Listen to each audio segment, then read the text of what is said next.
দিনাজপুর মানুষের ভালোবাসার আবেগের জায়গার নাম দিনাজপুর গৌরী শহীদ বড় ময়দান। এই মাঠটি দিনাজপুর জেলাবাসীর কিন্তু শ্বাস প্রশ্বাসের একটা স্থান।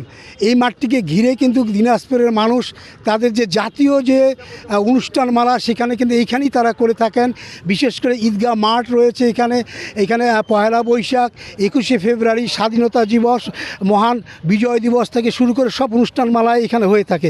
বিশেষ করে এই মাঠে কিন্তু আমরা দেখছি যে সেই দীর্ঘ পাকিস্তান আমল থেকে প্রায় শতাধিক বছরের কাছাকাছি এখানে ফুটবল, ক্রিকেট, হকি এবং অন্যান্য যে ইভেন্টগুলো এই দিনাজপুর এই বড় মাঠকে ঘিরেই কিন্তু হয়। আমরা ইতিমধ্যে একটা বিষয় জেনেছিলাম যে জেলা প্রশাসকের এই মাঠ নিয়ে একটা নিষেধাজ্ঞা, একটা প্রশ্নবিদ্ধ খেলাধুলা করতে তিনি নিষেধ করেছেন, পার্শ্ববর্তী মাঠে তিনি যাওয়ার জন্য বলেছেন। এই বিষয়টা কিন্তু আমরা জেলা প্রশাসকের হয়ে তার অতিরিক্ত জেলা প্রশাসনের কথা বলেছিলাম। তিনি যেটা বলেছেন যে এই ধরনের কোনো নিষেধাজ্ঞা বা এই ধরনের এম্বার্গো দেওয়া হয়নি।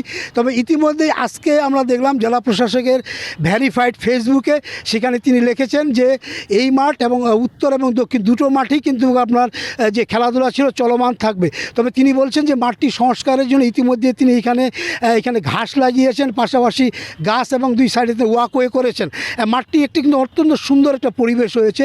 তবে যারা খেলোয়াড় তাদের যেটা দাবি, তারা বারবার যেটা বলছেন, তারা এই মাঠেই তারা সেই শিশুকাল থেকে খেলে আসছেন এবং তারা এই মাঠেই তারা খেলা করতে চান। এই মাঠে খেলাধুলা হোক, আমরা ছোটো থেকে খেলে আসছি, আবারও বলছি ছোটো থেকে খেলে আসি, আমাদের ছেলেমেয়েরা এখন খেলবে, প্লিজ এটা আমাদের অনুরোধ থাকলো সবার কাছে। জাদুঘর সামাদ এই মাঠে প্র্যাকটিস করতেন, কাজী সালাউদ্দিন প্র্যাকটিস করতেন এবং এখনও বাংলাদেশ টিমে প্রতিনিধিত্ব করতেছেন আমাদের জনি, হেমন্ত, তারপরে আপনার অনূর্ধ্ব 15-14-তে আছে আমাদের দিনাজপুরের ছেলেপেলেরা এবং মুস্তাকিম ভাইও খেলেছেন। এই মাঠের সাথে অনেক ইতিহাস আছে আমাদের।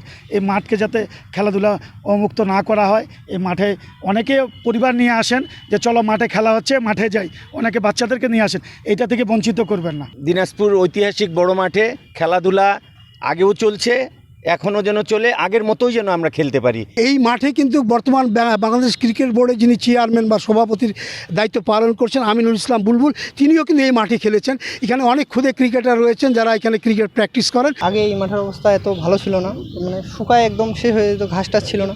উনি ওয়াকওয়ে নির্মাণ করছেন এই পাশ দিয়ে, তারপর গাছ লাগাইছেন, তারপরে এখানকার ঘাসগুলো আবার প্রাণ ফিরে পাইছে।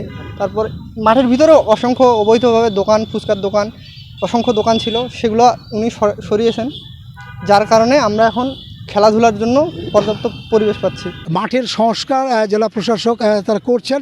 যেহেতু জেলা প্রশাসক জেলা ক্রীড়া সংস্থার সভাপতি হিসেবে তিনি মাঠটা সংস্কার করছেন এবং তিনি যেটা বলছেন যে এই উত্তর দিকের মাঠ, পাশাপাশি আপনার যে দক্ষিণে যে মাঠটি আছে, এই দুটো মাঠের মধ্যে তিনি চলমান যে খেলাধুলা সেগুলো চলমান থাকবে।